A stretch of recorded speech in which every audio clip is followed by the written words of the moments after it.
Good afternoon, everyone. Thanks for joining the February 2026 VP3N, the second one of the year.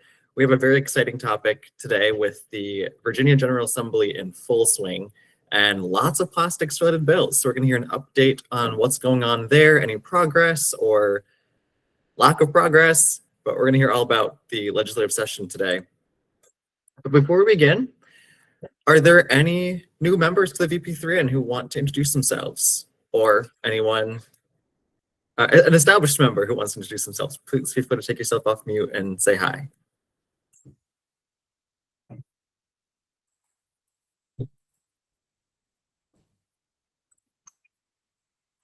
For anyone who is new or doesn't know me, I'm Joe Barnes. I'm the Marine Debris Prevention Specialist at Clean Virginia Waterways. Clean Virginia Waterways is who facilitates the VP3N, the Virginia Plastic Pollution Prevention Network. You can see why we shortened it to VP3N. And the VP3N is a monthly meeting for people acting in marine debris or plastic pollution around the state of Virginia to come together once a month, hear about a designated topic, see how you can get involved in whatever that topic is going on around the state, the organization, and then just share ideas, ask questions, and share any events that you have going on that you want people to be aware of or involved in. So I'll give it an awkward pause if anyone else would like to introduce themselves.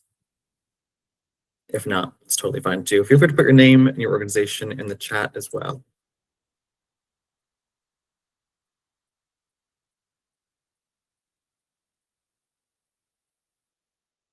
Oh, Christy, are you trying to speak? You're muted. Okay. On the phone.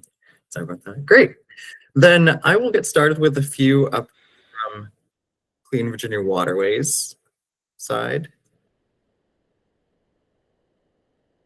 Just monitoring the waiting room again, sorry. The first is that with a new year, I just want to remind you about a few things that we have available for you through the VP3N. The first one is an email listserv. There are about 150 people on this listserv, so it's very select for like just VP3N, just plastic pollution people in the state. Also, I'm going to put the link to the agenda in the chat so you can all view that as well.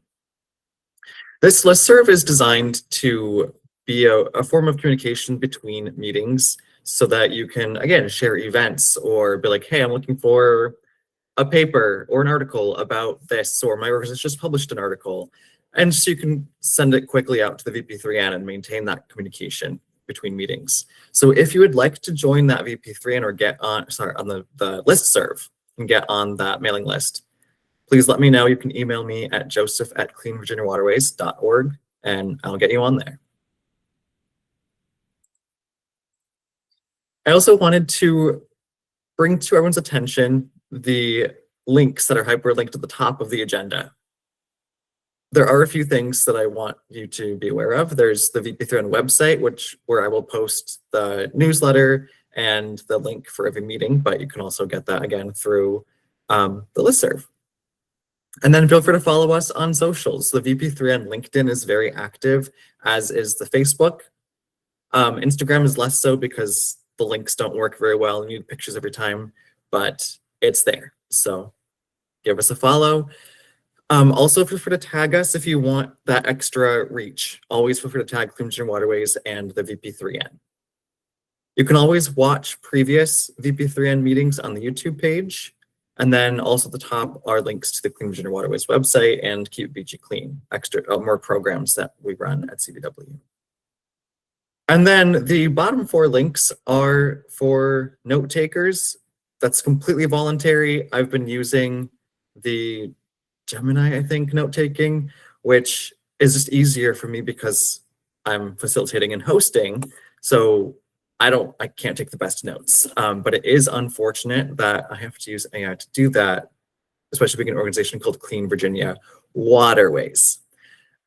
So if you feel like signing up to be a note taker 1 month, please feel free to do that. There's no obligation for that at all, but that is an option. And then if you have any ideas for speakers or topics you want to propose for 2026 and beyond, feel free to add that into the spreadsheet in the agenda as well. And something in the newsletter is at the very bottom, it's going to be a plastics messaging of the month. I've been finding resources from CVW or graphics that people and our partners have been posting on social media. And I've been putting that at the bottom of the newsletter with some wording about how to promote that. So the idea is to try to get a same message, a same topic out to all of our networks, all of our organizational supporters each month. So if you have anything that you really want to push that month, something that your organization is working on, feel free to send it over and we can add that to the bottom of the newsletter as well. Or alternatively, put it in that spreadsheet and I'll keep checking that. And lastly, if you are not an official member of the VP3N, feel free to fill out the Google Doc or Google form linked in the agenda.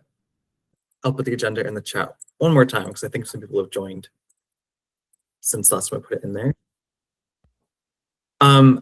Becoming an official member gets your organization logo on the VP3N website, so you get reach there. And then each week they go out and schedule social media posts. I'll see what's going on. You'll get a follow from the VP3N, and I will try to cross-promote or share or just tag you in other things on social media. So that's one of the perks. You get added to the listserv. That's 2 perks, and it just helps us keep track of our formalized network. Next up, from Clean Virginia Waterways, we have 2 awesome work groups going on, subgroups of the VP3N, but open for anyone. The first is working on the expanded polystyrene ban coming up on July 1st for all restaurants in Virginia. It just means that they can't use foam products like plates, cups. But we understand that that is a cost burden or potential cost burden to these restaurants. So we are working on toolkits and outreach materials to help them transition easily and to sustainable products affordably. We do have a web page with a ton of resources, so please feel free to take a look at that, share that out with your networks. We have sticker campaigns and some foam-free alternative kits to send to these restaurants with takeout containers, cups, plates, bowls, all that good stuff. And our second work group is for plastic bag fee advocacy around the state. So if you are part of a locality that has passed a plastic bag fee, wants to pass a plastic bag fee, or just wants to learn more, please feel free to join as well. That is the first Wednesday of the month. And again, reach out to me and I will get you on those listservs and calendar invites, no listservs for those groups. Got a few more things as I keep rambling up here, but Clean Virginia Waterways is hiring for 2 interns this summer. The link again is in the agenda, so take a look at that. Please feel free to share that, or if you know anyone who would be interested in applying for a communications and development intern or a more generalized plastic pollution prevention intern, feel free to share that out. We are also becoming the first chapter of Balloon Mission, which is based in New Jersey, I believe. So we're being the first chapter in Virginia to host balloon recycling boxes. And while we always promote not using balloons, not releasing balloons, and just try not to use single-use plastics, we understand that some people are going to use balloons. So the other alternative we have are these balloon recycling boxes. So if you'd like to, New York, thank you, Christine. So if you would like to host, sponsor, or manage a recycling bin, you can do so through the Google form, also linked in the agenda. And lastly, we have the final draft for the 2026 to 2030 Virginia Marine Debris Reduction Plan. It has 99 actions. I just wrote this up, 99 actions, and 48 or something, but almost half of them are new actions that we are looking for partners on. So that's basically just if you are doing the work already, or if your organization plans to do the work, then sign up for it. And then we get to track the data, see that those actions have been completed, and measurably track the accomplishments of the Virginia Marine Debris Reduction Plan over the next 5 years. Again, linked in the agenda, so we are accepting signups. Now, I will stop talking. That was a lot of updates from CVW, but again, all the links in the agenda, so let me know if you have any questions or want to participate in anything. Again, my email is joseph@cleanvirginiawaterways.org. I want to turn it over to all of you now if there are any updates from our partners and member organizations. Do you have anything going on? Feel free to come off mute, share if you'd like, put something in the chat.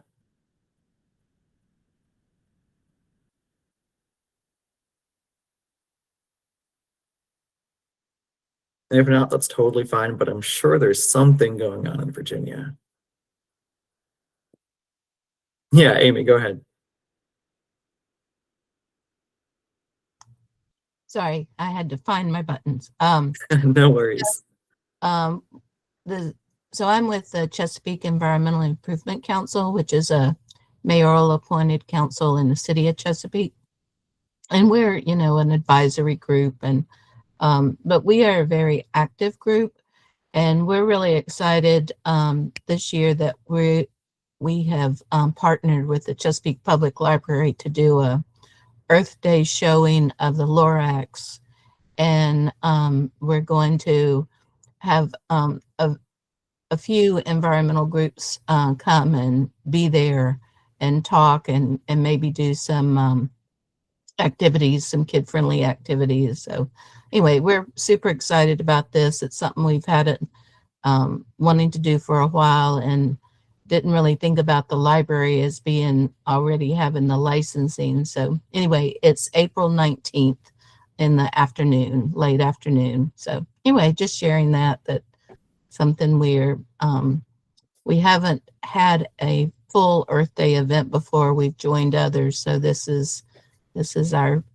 inaugural one. So that's so cool. That's really exciting. Thank you for sharing. Thank you. And yeah, and if you want any reach on that, let us know. Send us a flyer or a graphic, or tag us on social media, and we can help promote that for you. Okay, I can do that. Thank you. Of course, that's exciting. We love the Lorax.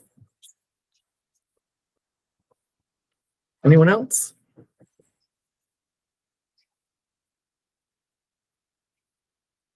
All right. Well, thank you for sharing, Amy.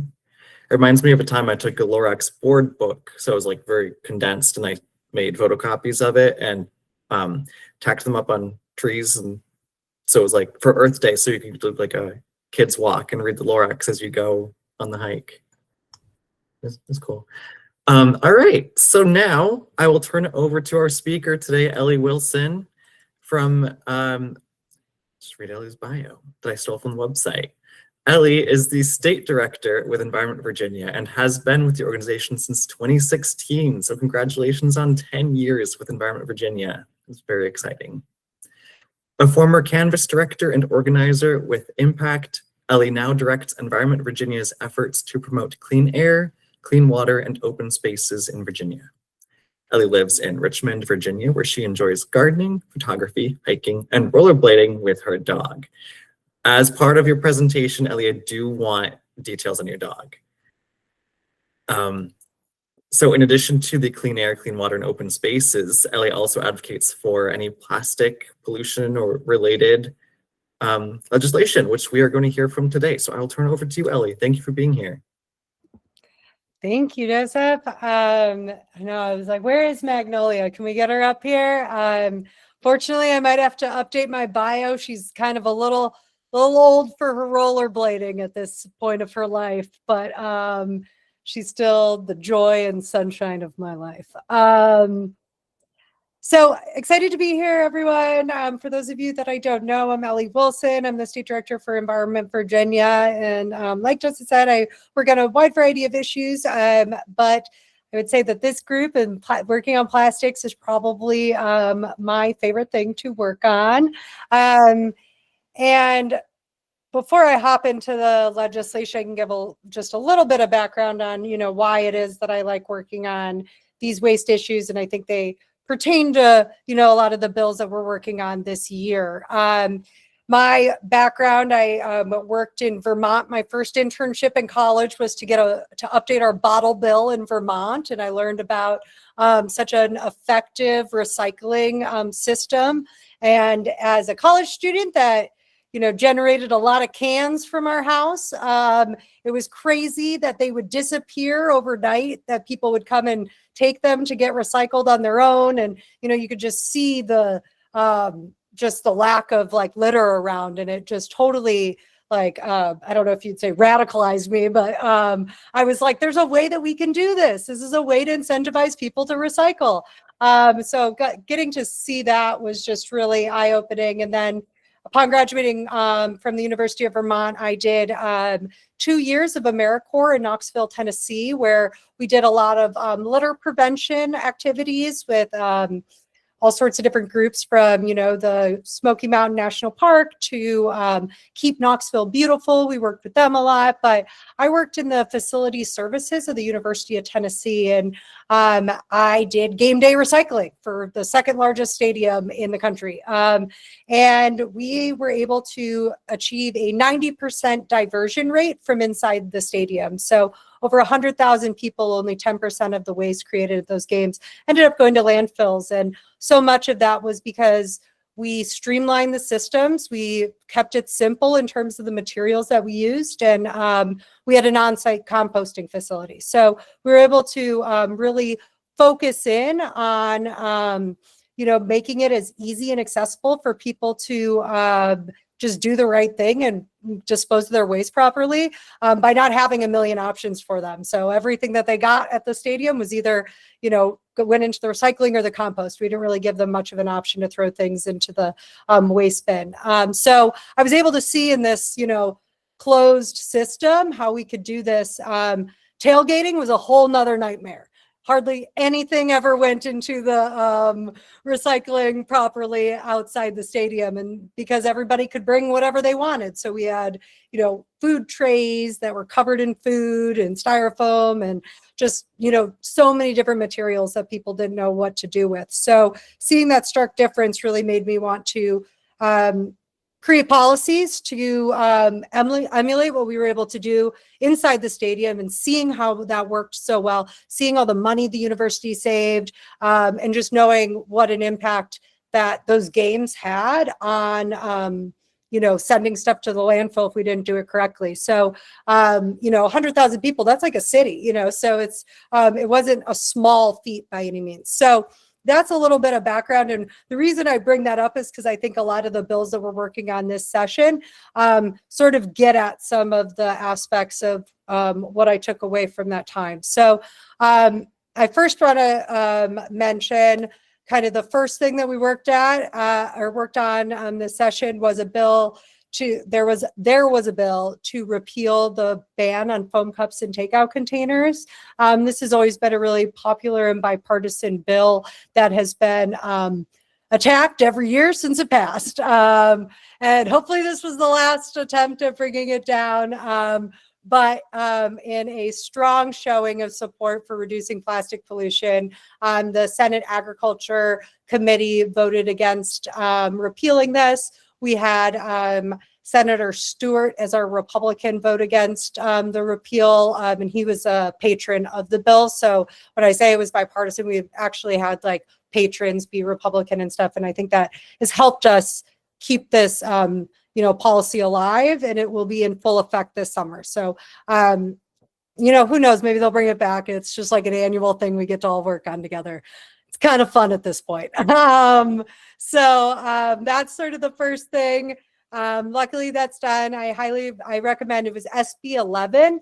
If you want to look and see if your delegates or your senators were on that committee, to thank them for their vote. I always think that's always just a really great thing. I think a lot of times, and I'm guilty of this, I'm telling them what to do instead of thanking them for what they do. So it can be really helpful to send people a thank you when they do the right thing, especially on that really important piece of legislation. So that's sort of the first thing, and we got a victory out of the way. And then I want to highlight a couple other bills that they have to do with plastics, but they're not exactly plastic. They're more waste bills. So this next one is a bill to create a mattress stewardship organization. And I know, don't get too excited. It's such an exciting concept. But it really is important. Mattresses take up a tremendous amount of landfill space, and they're one of the most commonly dumped items in the Commonwealth, illegally dumped items in the Commonwealth. Despite being able to get charged with like a $2,500 fine and up to a year in jail, people are still dumping these mattresses. So it's not as though that the punishment isn't strong enough. I think, you know, a year in jail is pretty like a strong punishment to prevent this stuff. So what we actually need is to look at, okay, why are people dumping these? And oftentimes when somebody doesn't see a value in something, they don't care to pay or go out of their way to get rid of it. It's why we continue to see e-waste in our landfills. It's why, you know, we see low recycling rates when we don't have curbside recycling, for instance. If it's more expensive and there's more barriers to get rid of something that somebody already is done with, they're more likely to dump it. So what this stewardship organization does is two things. First, it takes away the fees at the end of the life and puts it on at the beginning. This means that they're paying for the disposal when they buy the mattress and when they have the need for the mattress. So this helps with that illegal dumping aspect. And then the second part is having these free and accessible places to drop them off. So again, it is easier for people to actually get rid of it and do it the right way. But what this also does is it creates a streamlined system to manage this hard to manage type of waste. Mattresses are 75, it could be higher, over 75% recyclable. So we have a ton of materials that we can be recovering from mattresses and actually put them back into our economy. So having programs like this that are coordinated by the producers rather than the state, there's state oversight for this, but the producers will create and manage this system. This will shift the burden from the localities to the people that actually make these products, and then have a clean, streamlined source of mattresses that then recyclers can use the materials from. Because oftentimes what we find is there's no incentive to have like mattress recycling in Virginia if we don't have a place to bring mattresses that isn't just like going in the landfill. So it will make it so that you are prohibited from landfilling mattresses and all these other things to increase the recycling of them. We've seen this in a lot of other states, and we're following the model in other states. That's also important because it saves Virginia resources of developing our own programs. And it also allows us to collaborate with them on the material reuse and rescue. So although it doesn't sound like, oh my gosh, this is the most revolutionary bill in the world, it's such a good model of this type of program. And we would love to see this for all different types of bulky waste as well as hard to manage waste, and that includes single-use plastics. These stewardship organizations can also include reduction mandates, and so we're probably not going to like reduce the amount of mattresses we use, so it's kind of hard to have that source reduction aspect in there, but that's how a lot of these single-use plastic producer stewardship organizations would be formatted, as it would actually require the reduction in overall amount of packaging that you see in products. So for instance, I had ordered something earlier and it came in this, and it doesn't need to come in that. It could just have like a little tape around the thing to keep it closed. So I think there's just like having those reduction mandates incentivizes them to just design stuff better so that we don't end up with so much waste. So I highlight that mattress stewardship organization, one, because it will get more materials out of our landfills. And two, it's just such a good model of how we look at a type of product, look at the problems with disposing and material recovery, and then come up with a tailored solution for that. So we'll continue to advocate for these types of programs, but I think it's really important as this bill heads over to the Senate to ask your senators to support this program and educate them on why these types of things are really important. So I'm going to drop in the chat really quick our article about it so you can share with others. We don't have a targeted action or anything with it, but it still gives you a lot of good talking points to, reach out on your own. The next thing I want to talk about is composting. So again, it's not exactly plastic waste, but I think it does speak to how wasteful our society has really become in many ways. Food waste is just an ever increasing source in our waste stream, and we just throw away so much food. So composting in Virginia is just really underdeveloped in general. There isn't any sort of requirement to reduce food waste anywhere. And so that's what these bills would do, is actually increase composting. So it does three things. The first is it allows localities to accept bids that are higher than the lowest bid for local compost. It's by like 4%. I don't know if that's the correct number, but it does signal that we should be producing compost in Virginia, and it actually allows localities not to just go with the lowest bidder as they normally would have to do, which would be a lot of out of state. So this sort of, can create an ecosystem for more composting in Virginia. The second thing it does is it allows localities to require big producers of food waste to recycle. I think that's one of the most critical components of this bill, is to give localities the ability to tell schools, hospitals, large food hall type places. I'm thinking like the University of Tennessee, like how we had composting there. It was something that that should be required at any of these large places that produce a ton of this waste. Grocery stores, all those places. So actually requiring them to compost will be a really great thing. And I think we could also even add to this in future years to ensure that they're not throwing away perfectly good food as well. And actually achieving reductions. So of course, compost is great. If we can reduce the overall amount of food we're actually just throwing away, that would be even better. And then the last thing that it does is it requires that new school construction or big renovations should require the infrastructure to sort food waste. So basically having a compost option in the cafeteria or something. So I love that as well. I think it's great for kids to learn about compost as early as possible. I know that it can feel intimidating a lot for adults because they don't want to do it wrong.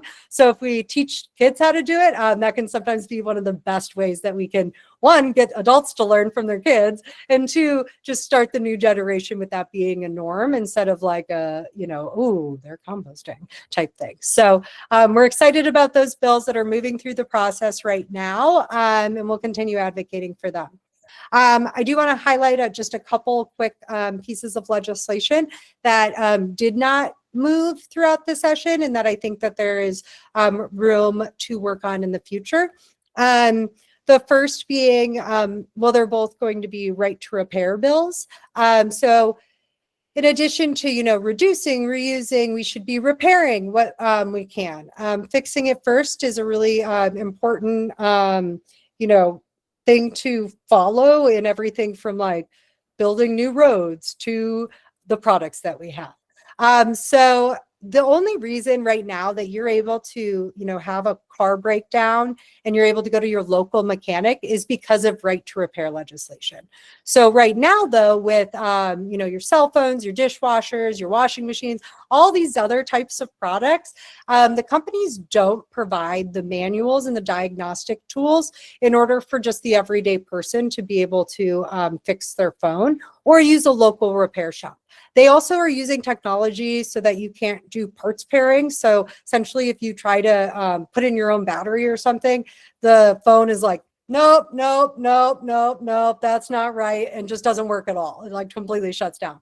So what this bill would have done would have just allowed Virginians to be able to have access to the tools to repair their own things. And we modeled the bill not as the text you'll see online, but we had worked with the delegate and they had got a lot of pushback. So I think we'll need to work a lot on it over the year to build the support to go up against these tech companies. But this was a negotiated bill in Washington state. So pretty much right now in Washington, if your dishwasher breaks, you can get sent the diagnostic tools and manuals to fix it. In Virginia, you cannot. So we're just asking to have the same ability to fix our stuff as places like Washington currently have. So that I think is a really important piece of legislation. E-waste is another growing stream of waste in our landfills, and it has a lot of toxic components to it that leach into our ground and our waterways as well. So, and there's a lot of plastic in our electronics. So if we're able to fix our stuff, we're able to have our stuff last longer and keep them out of the landfill or incinerators. And then there was also a farm right to repair bill, and that's sort of the same exact situation. Farmers or farm equipment in particular, there's a lot of problems with getting it fixed. A lot of times there's not like, honestly, if my cell phone breaks, I wouldn't want to do it, but I could get a new cell phone in about like 12 hours if I wanted to, you know. A tractor, that's a whole different situation. They're basically computers on wheels at this point. And so there are so many components that a farmer just can't fix on their own or take to the local mechanic to get fixed because those diagnostic tools are being gatekept. There has been progress in this. John Deere has been required to provide a lot of the diagnostic tools and manuals recently, but there's still a really long way to go. There's currently a bill in Congress regarding this, and Colorado recently passed a bill on this as well. So I think Virginia is a great place to follow suit, but we are going to need farmers to kind of lead that. I don't think that the effective messaging for farm right to repair will be from Elly from the city of Richmond. So I am happy to be there to help and work with them, but without, you know, having them sort of call on them and tell their stories of what this means to them, it's a little bit harder to get that across the finish line. And so I plan to work with them in the off season. I think those are the main things that I wanted to highlight that were happening this year. There's been a lot of bills on plastic reduction and plastic policy in the last several years. And I think as we prepare for next session, we'll see a lot more. The litter tax, there is a litter tax study group currently happening. I am a part of it. There's always the ability for the public to participate and show up and sit in the public chair. There's literally a chair in the room that says public chair. So you can hop in there at any point and provide inputs and thoughts.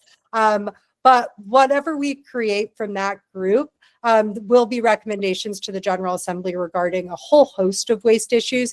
And I know Environment Virginia plans to work with a lot of legislators on working on these types of things. We're at a critical point for our landfills.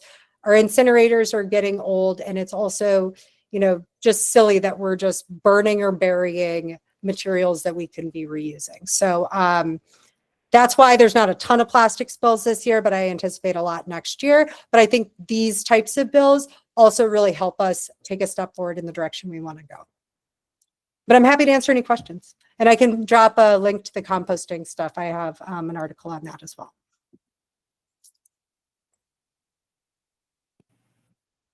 Awesome. Thank you so much, Elly. That was a really great and comprehensive overview of all the things that have happened so far since, what, like January 12th when the session opened? Something like that. Yeah, thank you so much. Does anyone have any questions? You can take yourself off mute, raise your hand, put a question in the chat.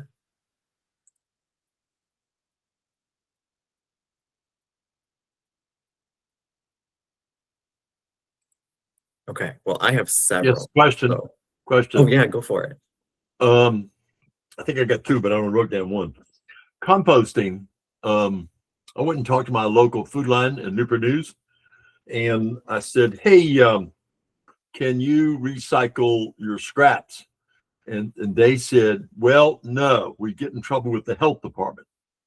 And I said, so they said it's easier and cheaper to throw it away. But we have, it says, if you will not share this with anybody, we'll tell you how we violate the law. And I said, okay, I'd love to hear this. So they put on their back deck, loading deck, they have a sign up there that says, items to be thrown away. And during the night, it all disappears. The homeless come by, knowing this is fresh out of the store, still sitting in packaging often, and they scoop it all up and take it all away. Now, when they come in the morning, if something's left, they throw it away. They do throw it away. But I thought, well, it'd be nice if everybody was allowed to do this and there wasn't a contest. In other words, is the process approved so that people can do what they want to do? Now, I've checked on other food line stores. They don't do that, okay? Particularly if they're new managers, they're not going to cross any lines where they can get in trouble. This was an experienced manager, and she'd been there 7 years, and she said, you've been doing this about 5 years now. And she says, no complaints from anybody. She says, as soon as the first complaint comes down, then I've got to can it. That's what I've got to do. And I said, I understand. I'm just pleased that you're trying to do that kind of thing. Now, your first item you were discussing had to do with mattresses, keeping them out of the landfill. And yes, that's a problem. I work with the Boy Scouts a lot, and near every Boy Scout camp, there's an open road by and a dip down, and people go out there and throw trash. And the Boy Scouts have to come along with a couple of pickup trucks and load up all the stuff. Among those, chief, is mattresses that they have to get rid of. And if we ban them from a dump, I predict that might be a worse problem for other landowners who are in a rural area. In other words, if you're going someplace, you got someplace to dump it. Yeah, I know a spot in the road. And once the accumulation starts happening, it accelerates. So if we didn't get it every about 2 months, then it would be a mountain out there in 3 months is what would happen. It's just people see it and they say, oh, opportunity beckons. I'll dump my mattress right here. And it's on the way to the dump. So they're taking a shortcut is what they're doing on the kind of thing. So that's kind of a problem we just have to live with, I think. And then we have our own problems with dumping things too, because we fill up our dumpsters when we have an active weekend. Then we have 7 of them, and on a full weekend we can fill up all 7 of them with debris. And recycle in rural areas. We actually had one camp once that had no one to pick up the garbage because it was so rural it didn't pay. So if the going rate was $80 a month, they wanted $250 a month. And to get, and if you didn't have a county contract. So a problem is that the counties need to being facilitated by the states and having county contracts. Now every county has 1, 2, or 3. One county I work with in North Carolina has 3 locations where you can dump things, where they operate their own collection points for recycling and stuff that needs to be thrown away. Would you bring it there? So you bring it there, the county takes care of it. It's a very responsible thing to do. But if you have opportunities elsewhere, they'll drop it off anywhere they want. And I've experienced the ones in Richmond too, and Chesterfield County, and that ain't no fun either. It seems like they almost make it hard instead of easy. So, and they're charging you to recycle. Now, I understand the county's got to, I think it's $7 a load or something like that. And, here you are paying taxes, and it doesn't cover disposal of waste in an orderly manner. They do have a brush pile, is all I can say. Now, Newport News wins recycling awards. They have a tremendous facility, and they have a dumpster for tires. They have a dumpster for wash machines, dryers, that kind of thing, refrigerators. They have e-recycling completely done, taken care of. They have oil projects that they collect, paint and everything they collect too. And so they just anything you can think of, if you get it there, they will take it. Is what it comes down to. So one way or the other, they take it. See, so it's a very responsible thing. But then again, we pay the second highest taxes in the Hampton Roads area. So you pay extra taxes, you get more services. What it comes down to. So just thought I'd comment on those things and see these as some of these obstacles could be overcome, but people understanding the problems, the legislative people understanding the problem is the problem. That they just can't see the drift and they're not living with ordinary people's problems. Enough said. Thank you for all that. Well, let's get the Boy Scouts out to lobby on this. I think personal stories are one of the best tools to convince legislators to take action on an issue. I had 33 litter pickups last year, and awesome. We're shifting our pickups from roadside. We're shifting it to ravines. Okay. Because we can get 10 times as much litter before it gets too far in the waterways. So explaining to them, the scouts and their parents, more importantly their parents, the value of going down the ravine and pulling out all that plastic and not just plastic, but also metal and everything too, and tires.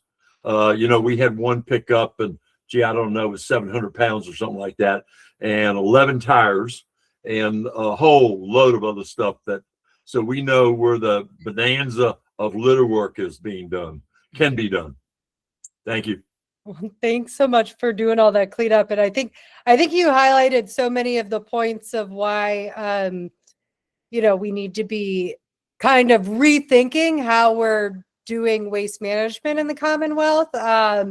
My in-laws live in Southwest Virginia in a tiny town of 72 people. And I think most people just burn their trash there because, no one's picking it up. And again, people don't want to pay for that at the end of the life of something. And I think that's where these producer stewardship organizations are so important, because when you pay for it on the front end, it's like, you're already paying for the materials, the labor, the transport, like every other part of the costs that go into making a product. You're just not paying for the disposal of it. So then counties have to guess how much their waste management is going to end up costing.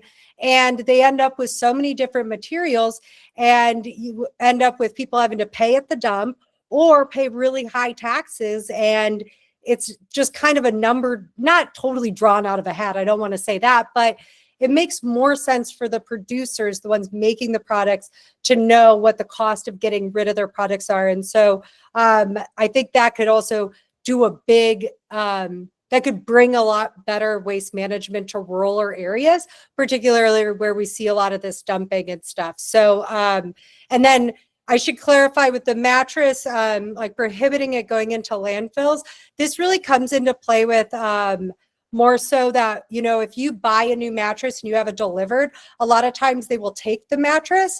And what we've found is that sometimes the people that take the mattresses do the dumping. So they're not actually taking it to the dump and throwing them away. And so this would kind of stop that. And then part of the accessible and free recycling of the mattresses is that they would, it would be at a location that is convenient. So somewhere and that will look different everywhere in Virginia. It could be at a place that you buy a mattress is where you return it. Those systems tend to work, because if you were able to go there to buy it, you could go there to throw it away, or actually at these dumps themselves and just putting them in a different section.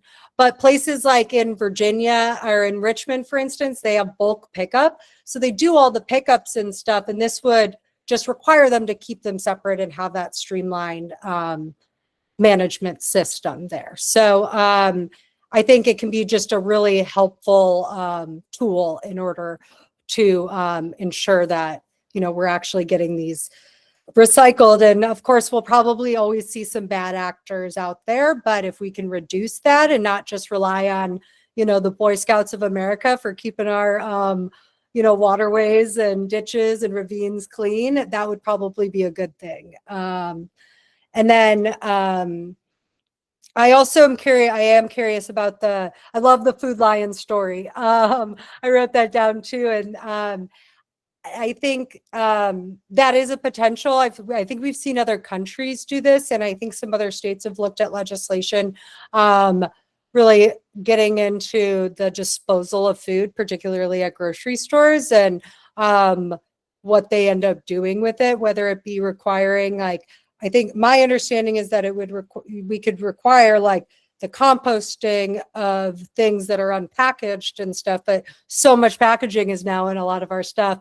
And a lot of times it's perfectly good food, like people are willing to take it. And so I want to say France, somebody else might know this, but I think France has like banned food waste or something like that, where That's right. basically France they have to donate it. Yeah, France is doing it, right? Okay, yeah. So I think there is that is a really good point of something else that we can look at, because I think more and more legislators are concerned about this food waste issue. And I think it's, at least for me, it's difficult to hear about so many people struggling and then knowing that we throw away half of our food in this country. So I think that, we don't necessarily need to produce more. We just need to be smarter with what we have. And so I love the idea of working on that more in the coming years too. So lots of good notes I took from all that you said. So thank you.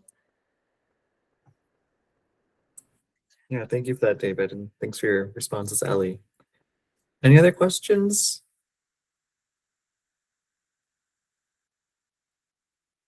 Okay, well, I wanted to bring it back to the very beginning, Elly, when you mentioned that the phone bill, SB 11, was in the Agricultural Committee. How do the committees get assigned? Because I wouldn't usually think agriculture with a phone ban. I should have said that better. It's the on the Senate side, it's the Senate Agriculture, Conservation, and Natural Resources Committee. On the House side, it's called the Agriculture, Chesapeake, and Natural Resources Committee. So on the Senate side, that's just kind of like environmental type bills. But what we would see on the House side, because they have more subcommittees, typically the waste issues go to the Natural Resources subcommittee or the Chesapeake subcommittee. So they never go to the agricultural subcommittee. It's just, I think they just have those three different topics and then so most waste issues will go to those committees. Agriculture just comes first in how they list them. So I usually just shorten it to Senate Ag.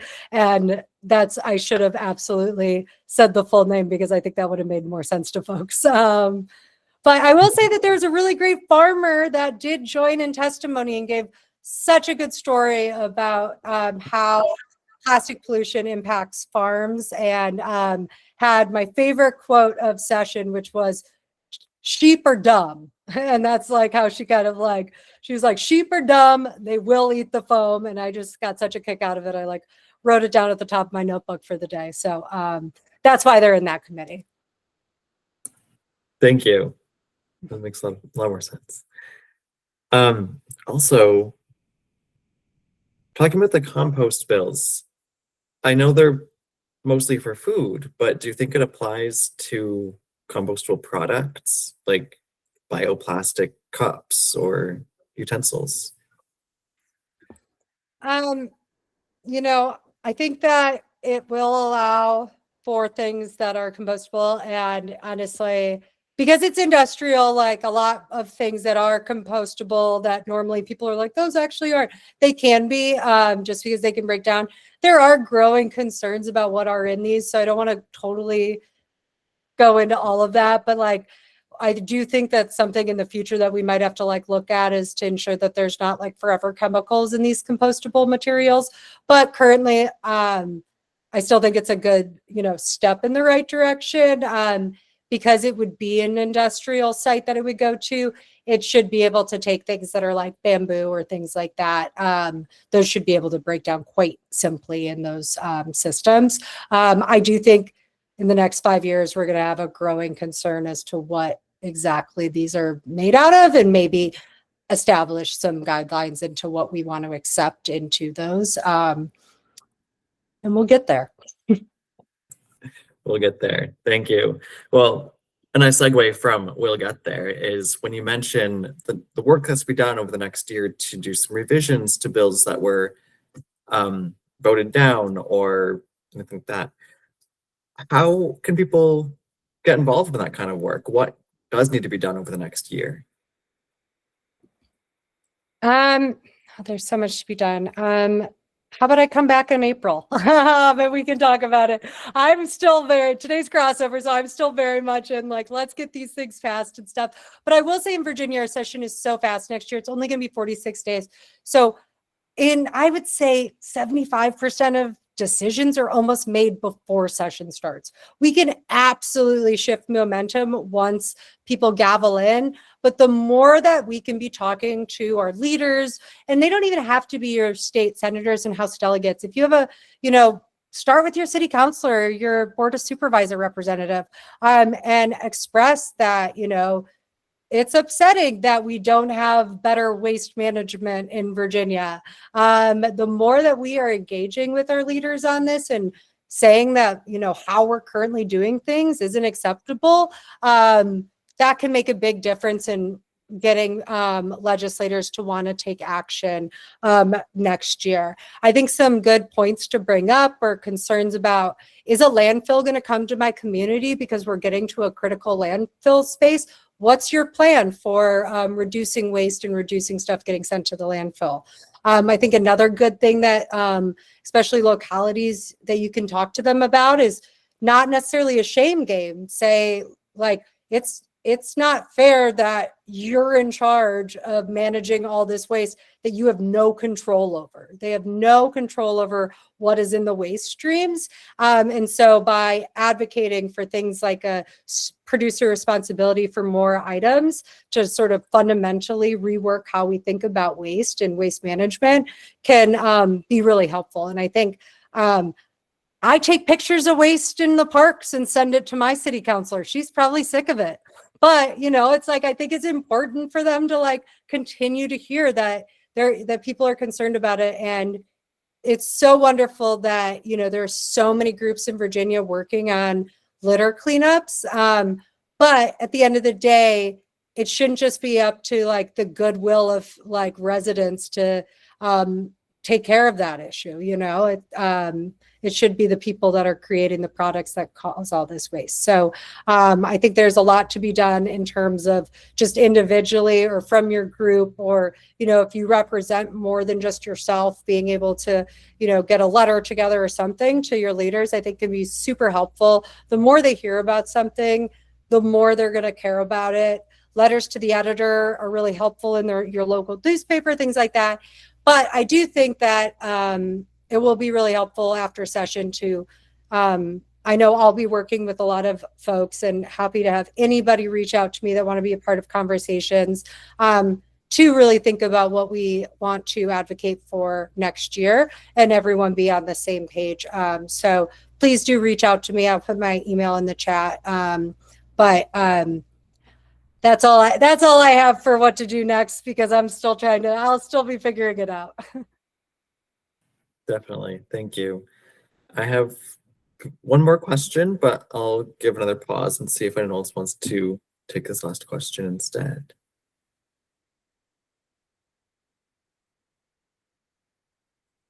All right. I think that just means you were really comprehensive and covered everything. But my question is more about you as in your role and as a speaker here, what we can learn from you. Is you've been mentioning a lot of policies in Washington and France, and just what does your framework look like for being so informed about not just Virginia policies, but what's going on nationally and internationally?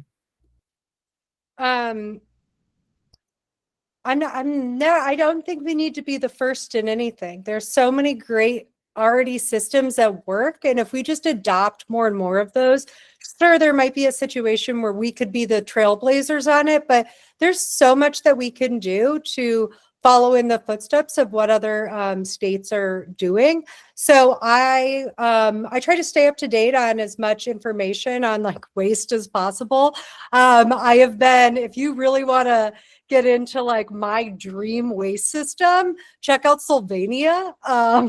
Sylvania's like recycling rates are so incredible. And again, it's just this fundamental incentivizing good recycling, reducing waste. They had a slogan, get used to reuse, that people really embraced. They brought down their amount of waste output to altogether. And then they started charging people for the stuff going to landfills as well at a high rate based on how much they were throwing away, which discouraged people from throwing stuff away and actually properly sort things because they had all the systems in place to sort them. So again, I just try to stay up to date on you know, who's doing it well and what are they doing. And so I think we can learn a lot from other places. And so lately I've been on a Sylvania kick, trying to see what we can do to be a little bit more like Sylvania.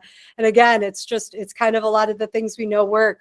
Sorting stuff really well, having it be free and accessible for the things we want to recover, the things that need to be landfilled, those should cost us more. That's awesome. I will definitely do a deep dive into Slovenia's waste stream. Well, thank you again, Elly. We are out of time. We're at 3 o'clock. So I want to thank all of you for attending this month. Please come back next month. It'll be another great speaker as we get closer to Earth Month. We're really ramping up a lot of programs across the state. So thank you, Elly, for being here. Thank you, everyone, for being here. And see you next month.